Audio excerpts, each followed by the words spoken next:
Hey, and welcome back to the channel. Today we're doing another video. Today's video we're going to be taking a look at electric brakes on a trailer. I'm going to show you how to take this thing apart, how to tighten everything up, get it where it should be, how to put it back together, and make sure we get down the road safe. Truck brakes work pretty good. They work great for the truck. When you got to put this trailer behind it, and then you add on some equipment, time you add this trailer in is a couple hundred pounds. The stump grinder weighs 1,800. The mini skid weighs, I think, 450. Of course, I don't drive it every day because I work fire department, but every day that I'm off, I pretty much drive it. It's about 3,000 pounds behind it. Point being, brakes on my truck work really good for the truck. However, when you start putting weight behind a pickup truck, the stock brakes are not always adequate enough for that truck. So without tearing into the truck brakes, quick and easy thing to do is to have a trailer with trailer brakes on it. This helps to stop the load. Like I said, the brakes on my truck work good. They work great in town. They work good going up and down the highway. However, we live right off of 2 interstates, I believe. We're right at the point where 3 counties come together, and there's a lot of interstate traveling, which works pretty good for me because in a short amount of time I can travel a lot of miles and cover a wide range of area. I have a pretty big service area. I try to keep it around an hour, but within an hour I can be 80 miles out probably. Point being is on the interstate, not having trailer brakes can cause real issues. On the truck, I've had to slam on brakes before. The brakes get super hot, they glaze, they just do not want to come to a complete stop. They'll stop super quick from however fast you're going down to about 20. That last 20 to 0, then brakes are smoking, and they just do not want to grab good enough to come to a complete and safe stop. So to make that safe, we really needed the electric trailer brakes. I installed an electric controller on my truck a while back, and I plugged the trailer in, and I got lucky. The brakes on the right side, the passenger side of this trailer, work awesome. The brakes on this side, I cannot tell if they are working, if they're working at all, or if they're just not working as good as the other side. I know the other side will lock all the way up and smoke the tire. I've done that a couple times, forgetting to adjust the controller for having a load versus not having a load. But today I'm going to get this thing apart, take a look, see what the shoes look like, possibly back the truck up, hook the truck up, see if the electric brake plunger works like it's supposed to, make sure we're getting voltage to it. I'm fairly certain we're getting voltage to it because the brake wires going to the other side are basically tied in right here behind the drum. So that should mean that we're having power all the way to right here. Question is it getting into the plunger? Is the plunger actuating like it's supposed to? I crawled under the other day and I tightened the brake shoes up to close the gap on the inside, but I don't think that's gonna satisfy my curiosity because one, if there's no shoe left on it, or there's no pad left on the shoe, then we could be putting metal on metal, end up causing some serious damage and possibly locking the brakes up on the trailer when I'm 80 miles an hour out from home. So I want to go ahead and get this drum pulled off, see what the insides look like, and see if we can't get this thing working like it's supposed to and everything tightened up to the perfect amount. Alright, let's get to work on this thing. Alright, excuse the safety crocs. People have pointed them out in videos before. I'm at the house. I like being comfortable. I also have to go in and out of the house a lot. I always take my boots off at the door, so to prevent from having to take my boots on and off so much, I just wear Crocs. It is what it is. Make fun of them if you want to. Leave a comment down below. Let me know how funny it is. We're going to get to work on this thing. I'm going to try to stay back up out of the way best I can. So to start off with, we're going to pull this rubber cap off. This is usually where your buddy greaser is, and it is there. We're going to take the hammer. We're going to rotate, and we're just going to hammer on the edge of this cap. This is what keeps your buddy bearing closed in, and you just keep rotating. And this works for pulling a hub off any trailer, but you just kind of keep walking it out, and eventually it'll come all the way off. Alright, so I got the buddy bearing dust cap off.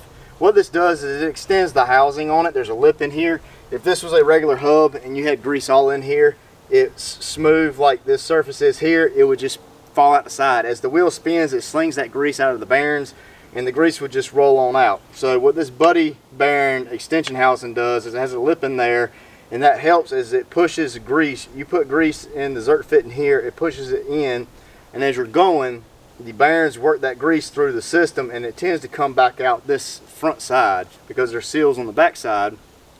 And this hub cap here, buddy bearing hub, dust cap, it's a lot of words, but it has a lip right here, and you can see it's holding a layer of grease in there where it's been slinging towards the front. But that allows you to remove that rubber piece and still get to the front where the Zerk fitting is without having to completely remove some sort of cap. Alright, so I had to bring you in for this, if you'll excuse me for a minute. I'll have to be honest with you, with all my time dealing with trailers and stuff, I've never dealt with this kind of lock mechanism on the nut. What we're going to try to do, where'd my pry bar go? What I believe it is this copper washer here. It looks copper, it might not be, but it goes over the back of the nut there. I can kind of move it side to side, but there is a lip on it. Yep. So we'll pull that back. That is a neat system. I really like that. I like that better than the cotter. So, a little dirty. I'm gonna clean it off before I put it back on. But it has a little lip on the end of these. I don't know how well you can see it. The camera's still trying to focus on the hub. But right there where the tip of my finger is, it has a little lip. It goes on the nut and it clips onto the back side of the nut. It is also slotted with that piece there that lines up with the slot on this side. So this thing doesn't actually move. It can't move because it's slotted, and then it basically just grips onto the back side of the nut. I like that. That's pretty neat. That's a lot easier than dealing with a cotter pin. Alright. Now that my hands are greasy, I'm going to have to get you back on the stand. Alright, now that we've got that nut removed, we'll go ahead and slide this hub off some.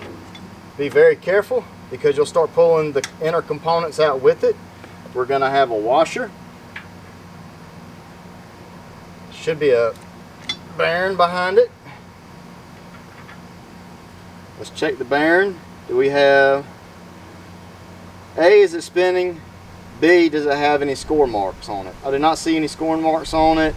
Checking for discoloration on the inside. There's a little bit of discoloration on the inside. None that would make me think that this bearing is not going to hold up. Alright, so we're going to try to keep this pretty simple. Here's the drum and the outer hub all in one. And what we're going to look for here is any scratch marks. We're going to drag our fingernail across here and see if there's any in-depth scratch marks. We're also going to look for a lip right here on this outer side. That would tell us that this metal is being worn down a pretty good amount from the original thickness of the drum. It's fairly even, so I don't think this brake has worked in a while. We're going to check the shoes for damage. I'm not seeing any cracks in them. I'm going to say they have been working. There's plenty of dust in here. Alright, so we've checked the actual drum. We've also activated the shoes. I can see that they're working. Everything's moving like it's supposed to.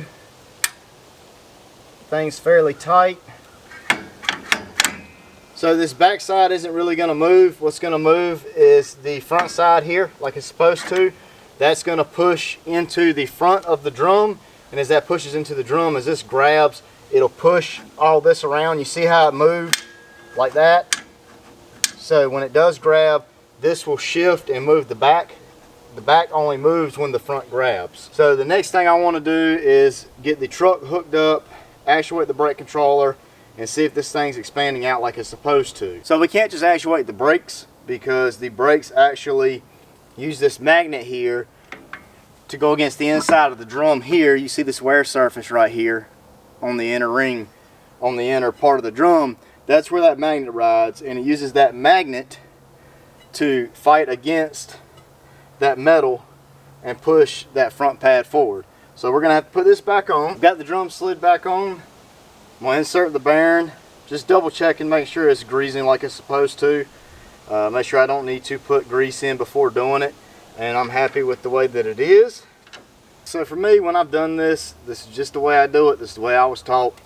This thing does not take a whole lot of torque. We are not tightening heads on a motor. We just want to get this thing tight. But when you get it tight, you put too much load on the bearing and you lock this thing down, so you end up having to back it off anyway. So you don't need a huge bar to put a lot of torque on this thing. 3/8 ratchet to a 1/2 inch to a 3/4 adapter to my axle nut socket, which is a 3/4. So I have to use the adapters in order to use this big socket because it is a big nut. We'll tighten it down. You see the drum tightening up. So just barely grabs.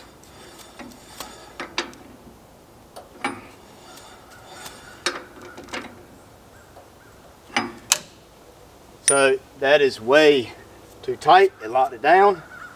So now I'm gonna back off till it gets loose again. It's dragging. Boom. That's loose.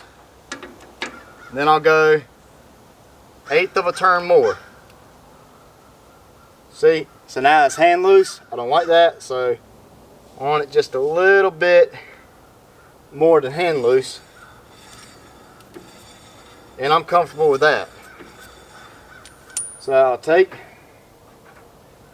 put this slotted locking nut, well, nut locker, not a locking nut, because it's not a nut, but it just snaps on. And I gotta be honest with you, like I said, this is new to me, but that is pretty dang spiffy. So we just got to get it over the threads of the axle. So I guess that's what helps hold this thing in place, is it sits in the threads of the axle. Alright, so I got the brake controller engaged. Let's give it a spin, see if it's locked. So it spun a little bit, but like I said, it has to actuate the front. The front has to grab and spin to push the back. The back is what does most of the braking. As you can see, when I twist it back, it's not braking as well. Oh, it's braking again. But that back shoe has to move in order for it to grab. But it is locked. It does make a whining noise. I don't know if you can audibly hear it through the mic on the camera, but it is making a whining noise. Alright, so we verified that it is locking up like it's supposed to. We can hear the magnetic field.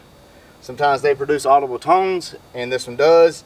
This side is slightly louder than the other side, but not loud enough that I'm worried about it. Like I said earlier in the video, I came out here the other night, probably around dark, so I didn't film. I just wanted to get the brake shoe tightened, and I did. I went underneath, and I took the star adjuster and spun it and tightened the shoes up right up against the pad and then backed them off for hair.